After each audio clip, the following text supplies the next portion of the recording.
New for the 2018 model year, Suzuki has released its quarter-liter sport bike, the GSX250R. Some may say Suzuki is a bit late to the game and ask, why not a 300? In fact, everywhere I have ridden the GSX250R, fellow motorcycle enthusiasts have asked that question. Suzuki reps tiptoed around that elephant in the room and were quick to mention performance isn't the main selling point with 250cc motorcycles, even to the point of not providing horsepower or torque numbers. They insisted price, style, practicality, and ease of ownership are where customers are making decisions when purchasing these bikes. The GSX250R has been described as belonging to the Katana lineage of motorcycles in terms of what the bike means to Suzuki. This harkens back to the 1979 Hans Muth-designed GS1100S Katana, a production bike built to show that Suzuki could build stylistically advanced motorcycles. Katana later evolved into a line of practical, performance-oriented motorcycles that work well in most environments, and that's how Suzuki wants this new GSX to be viewed. Pulling from its Katana heritage, Suzuki wanted the new 250 to have that sense of practicality and sport that would appeal to a large customer base. With the 248cc liquid-cooled parallel twin engine tuned to deliver power in the low to mid-range, it does a sufficient job around town and through jaunts in the canyons. In town, the bike pulls quickly through its first gear, and once in second, the GSX250R's gearing is spaced comfortably apart to make riding around town hassle-free without needing to shift constantly. The transmission feels precise, albeit producing a rather loud clunk when dropped into first. Braking is handled by a 2-piston caliper and single 290mm pedal-style rotor up front, while the rear uses a single-piston caliper and 240mm rotor.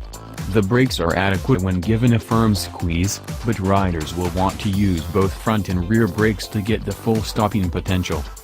Those who have had kept eye on Suzuki's smaller motorcycles may notice the engine is very similar to what was used in the GW250. You would be absolutely correct.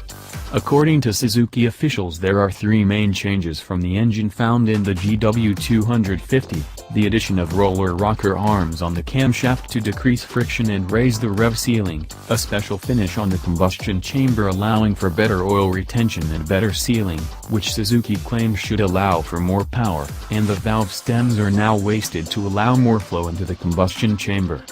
There are also different throttle bodies and fuel injectors.